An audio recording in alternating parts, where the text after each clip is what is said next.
Welcome back to the Vintage Firearm Series. In today's video, we're going to be, I've never shot one of these. It's a Glenfield 10. I think it's usually a 25 and then maybe a 60 that they have.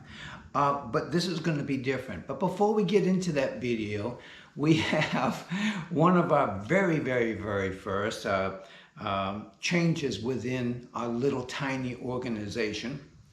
Yesterday was kind of an important day.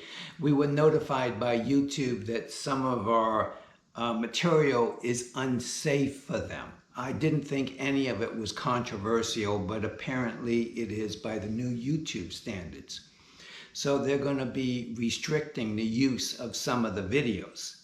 And there's a lot of work that goes into these videos to just go ahead and have them restricted right away.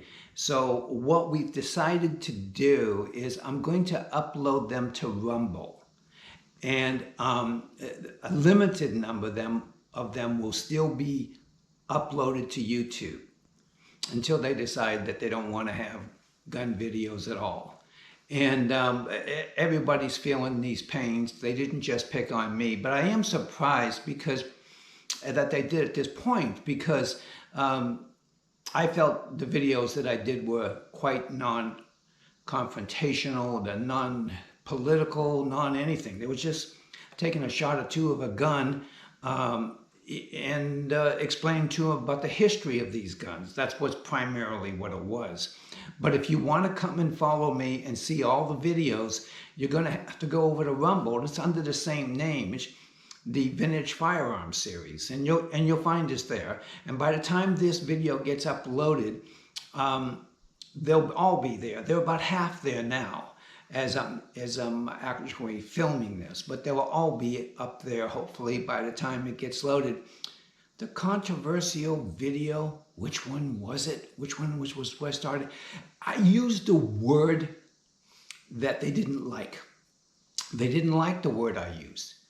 I was reviewing a semi-automatic, and I slipped and forgot the semi, and I called it an automatic. So then they notified me that there was a problem with that, so I deleted that 2 sections that I put semi-automatic in. And they say it's very limited. They're going to show it, but on a very limited basis. Even that I took out the words that were offensive to them, they still were not going to go ahead and allow me to get full access to YouTube on it. So that video, if you want to see it, I think it's classified under My Savage Nightmare. I can't remember. I should have looked it up, which episode it is. It kind of almost reminds me that it might be 3, but don't quote me on that one. But it is called My Savage Nightmare. It's a little handgun Savage from the early 20s. So in any case, let's get back to today's video.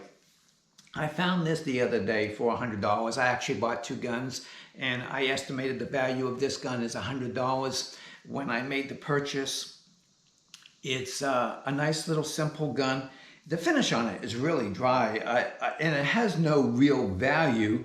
So I'm playing with the idea of giving a very light sanding and then going over it with something. I think we could make it look better and certainly feel better. It feels so dry.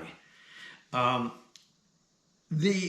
guess the reason I liked it was the cocking mechanism. I've seen them like this before, but I don't think I've ever, maybe I have had one, I don't know. But okay, there's no ammo in it. It's a single shot. There's no clip, there's no tube feeder, okay? So that's what we've got here. So, but to go ahead and cock this, you got to pull it like that before you can fire it. And of course, I'm going to release it easily. Okay, so by the way, that's the way you should always keep your guns. I don't know if there's people talking about that on YouTube or not, but if you see a pro, when they oops, that wasn't supposed to do that. Okay, so you never, most guns cock at some point when you open them or something. So what you always want to do is hold it and then release it at the same time, very carefully. And that's the way to do that. So I thought this gun was in really, really good condition. I expect it is from the 70s. It's got some kind of a burned in, oh my gosh, I don't know what this is. Maybe it halfway looks like a rabbit and a groundhog. Does anybody know what that thing is? Anyways, it's one of those things, whatever it is. But let's go out and take it out. The front sight is not movable. And the back sight only for elevation. It's got a serial number which would indicate that it was from the 70s, perhaps a little later. Somebody has shot it a bit, probably some young man. And so I think we're all set to go outside. What do you think? See me over at Rumble. Get to say it right. You see me over at Rumble, and it's the Vintage Firearm Series. That's all you got to put down. And we'll pop up. Okay? Take it easy and follow me when you're over there, so you get to see the videos when I upload them. I'm going to be uploading them just about like what we're uploading them here now on YouTube, but here on YouTube I think they're going to drop back to about one a week or something, where I can be cautious, think about it, and think about which one would be the least offensive for YouTube. So because we don't want to work hard and put it on YouTube and then have them take it down because they have a policy change. Take it easy. Thank you so very much. Let's go outside, okay? Okay, let's get our target down there a little bit. I'm wondering where we should put it. Don't know how accurate this is going to be. It's from a later period of time, so it might not be that accurate. I'm going to go ahead and put it at about 50, a little over feet away.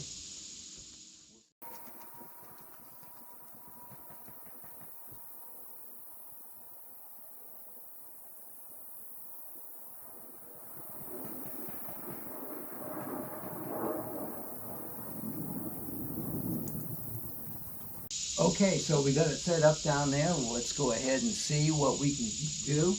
We'll load in our single shots. Now, if you're looking for the video on YouTube, I guess I should show this. If you're looking for the video on YouTube and you find it, you will find the edited version. So that kicks out pretty good, doesn't it?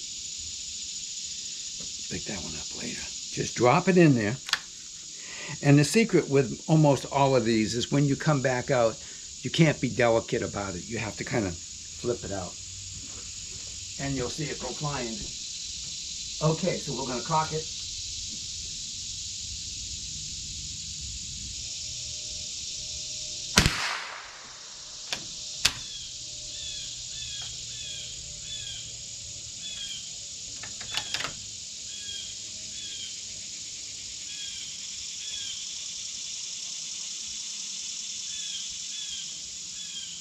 Oops, gotta cock it.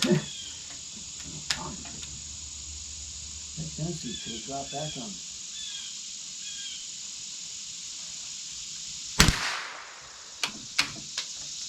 Notice I give that a good flick.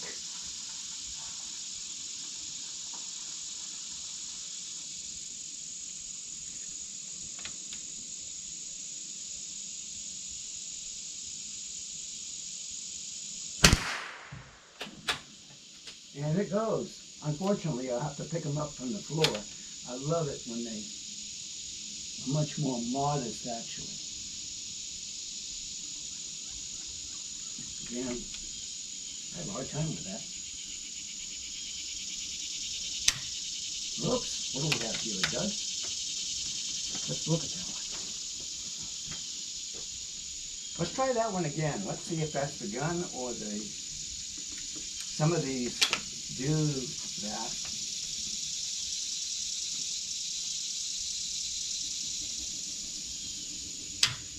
Well, oh, that one's been back in the box. I'll get that one again.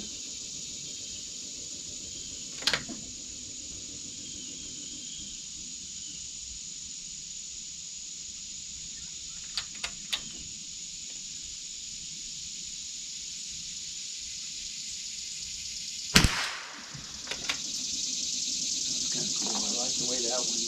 I got a little gentle with it.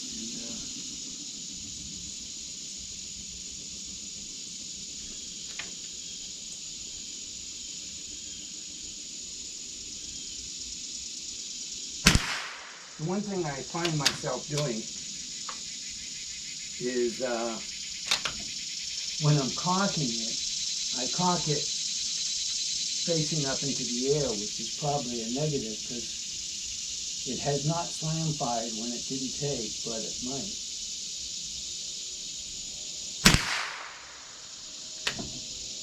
I can see the shots from here. It's not too bad. They seem to be to the right.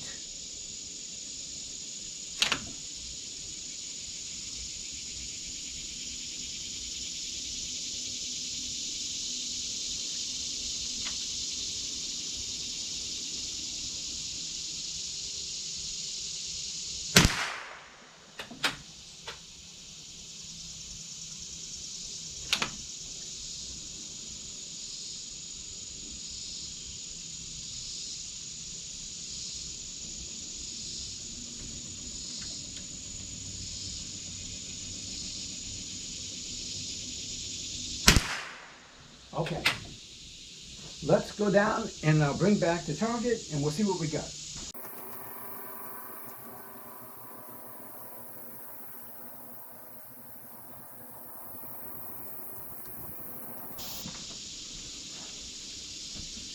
Okay, so I don't know how well you guys can see it. Let's bring my pen out here.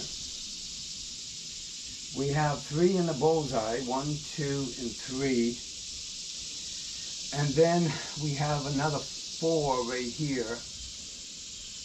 And then 1 that's a flyer. But what I'm thinking is if we did a small adjustment. Now this gun has an Allen wrench right here. And if we took that and twisted it a little bit, there's so little difference that I believe we could put them right in here very easily. And once we did that, we can maybe go back out a little bit farther. The other thing is I'm shooting longs. You know, maybe next time when we do this, we'll try different ammos like shorts. I mean, I'm shooting long rifles. I have longs, I have shorts. So we can, I'll try those to see if we can change the elevation too. But the elevation, I would say, it's a tiny bit high. But I think if we took it out to 100 feet, we might start, and we just made a slight adjustment this way. Okay, so I'm in editing this video, and I say, you know what? I really should adjust that front sight because it is adjustable. I originally said it wasn't adjustable, but I meant to say it was. It's kind of funky because it's going to be rotating around the barrel. But does it really matter? I don't think it does. I'm trying to remember, it's a little high anyway, so if it rotates to one side, maybe it'll lower it at the same time. Let's go ahead and do a real quick try here. I went out and found the correct size of the, it's safe to be in front of it because it's open. The bolt is open. Mosquitoes are going to bite me here. People are talking about Casade in the background, and yeah, they're back there.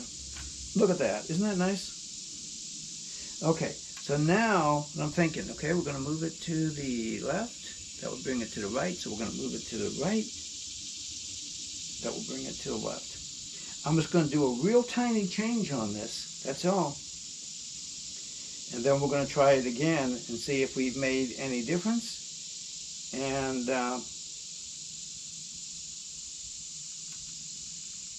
see what we got. Okay. Hope I don't get that dud. Remember that dud fell in there?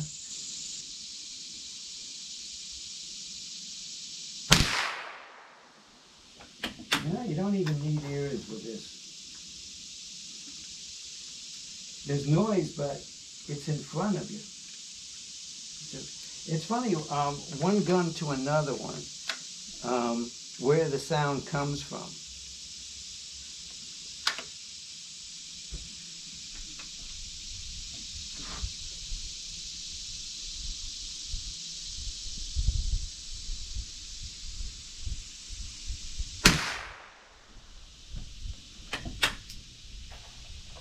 So we're going to shoot up another 5, that's 2.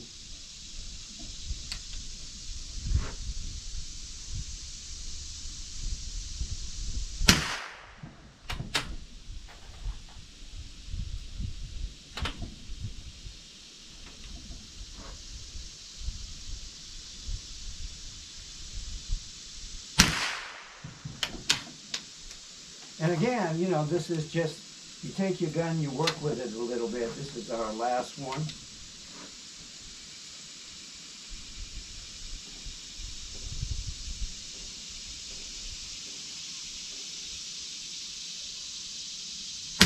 Why was I so worried about that one? Okay. Let me run down and get that and see what we did.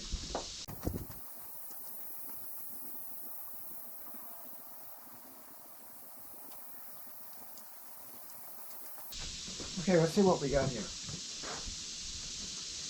I would call it successful. We're over here. But I would call that successful because our change was too aggressive. So, but it was correct. And it did make enough difference. So now, because it would have been a little awkward like that anyways,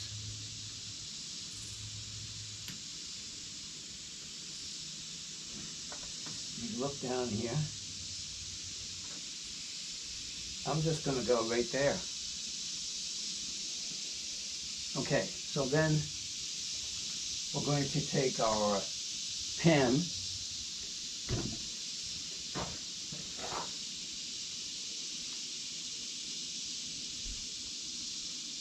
the mosquitoes are going to get me. There, yeah. Okay, so these have been got.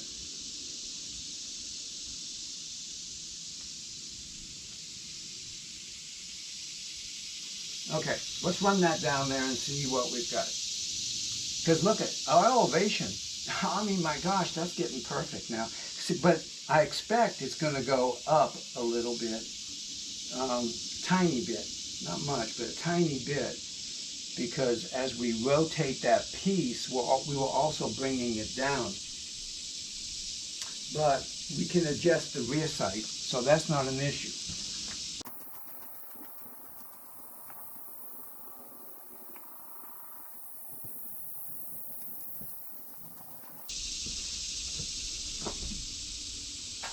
Okay, let's see what we got. We'll throw in another 5. Of course, we're going to have to cock it, right? That would make sense.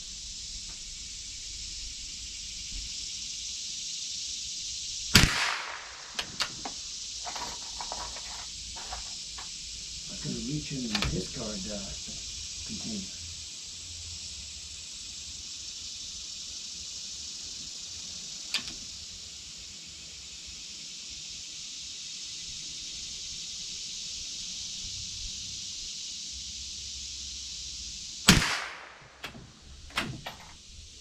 Went right inside the discard. Isn't that cool?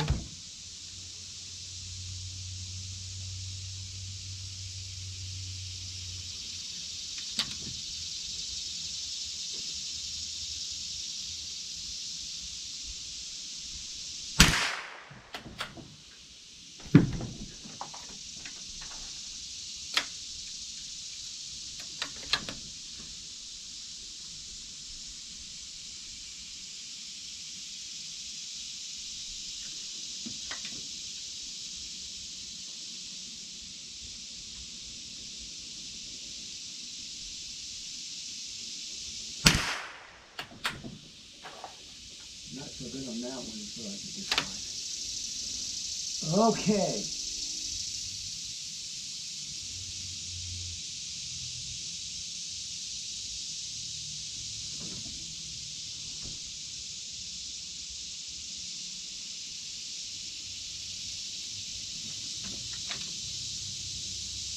Gotta get used to every gun.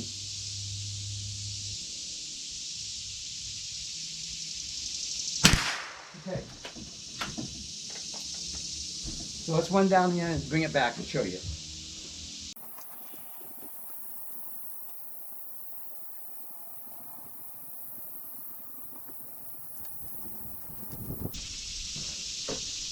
Okay, now, if this was my one gun, I'd definitely make changes here. But it's not. So here we go. 1, 2, 3, 4, 5. So I would say now we've radically increased everything. And we could, in my opinion, no question, get shots in the inner bullseye with a little practice.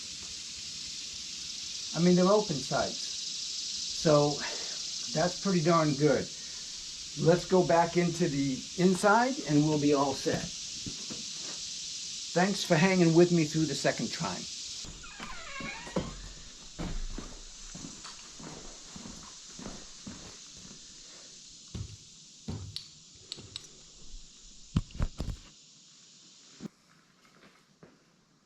Okay, now that we've been presently surprised by the accuracy of this gun, which I believe that we really are, all we have to do is take an Allen wrench, right in there, and give it a twist, and I think that would be fine. It'd be a little different because it would be a little awkward in the front, but hey, accuracy is all you care about when you're talking about a single shot $100 gun.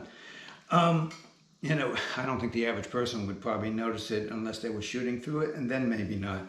So let's go ahead and check out our bore. I don't think it's going to be horrendously bad.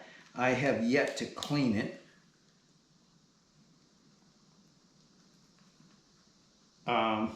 Which we're going to do right now. And then right after we clean it, because it's not bad. It's just like from being shot. But I'm going to run it through with a tiny bit frosted, but not. Okay, so let's go ahead and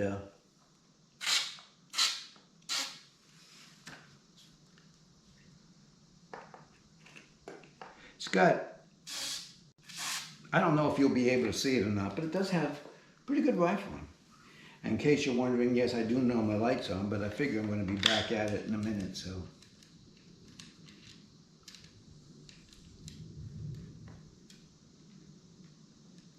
Let's see if I can.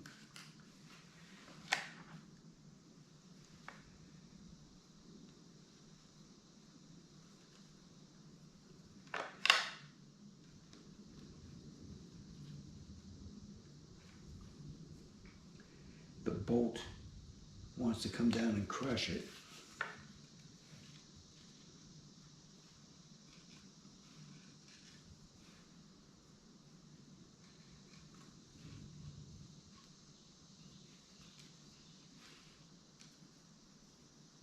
So, yeah, it's kind of interesting. You know, I always figured there'd be something with YouTube coming up, but I didn't really anticipate it so quickly. But they are doing policy changes. One of the things that they mentioned was that I did not break the terms of agreement. They just thought that the video was not safe for their community. I think that's a good way of paraphrasing it.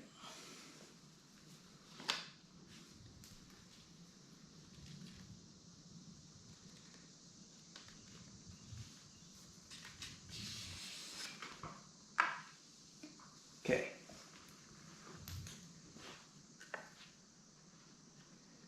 Let's see what we got going on now, and then I'll show it to you guys, okay? Yeah, strong rifling, a bit frosted. I believe some of that would come out because obviously it's not like black powder or anything. So let's go ahead, but the rifling is strong, and that's why it's fairly accurate. Okay, so accurate to itself, which we can fix the rest of it.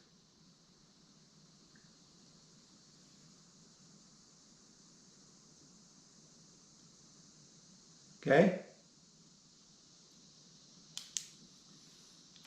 So, yeah, go ahead. If you check out the one on YouTube, it's going to have the edits in it, and it won't be saying what they picked up on. Excuse me. If you go to Rumble, that'll be exactly how YouTube found defense with it. Okay? So take it easy, and I'll see you tomorrow on Rumble. Maybe in about a week, I'll put up another episode here. Obviously, there's going to be a lot of episodes on Rumble, and only once a week or twice a week, something like that on YouTube. We'll just hand pick them, try to find the least offensive that YouTube would have. But that's pretty hard because I never would have guessed this one. So in any case, check it out on Rumble. Check out the video that YouTube basically didn't ban but dislikes enough to go ahead and really not want it on their site. Take it easy. I'll see you tomorrow on Rumble. Okay? Bye-bye. Remember, the Vintage Firearm Series on Rumble. It's a great format. There's a lot of free thinkers over there. Okay, bye-bye.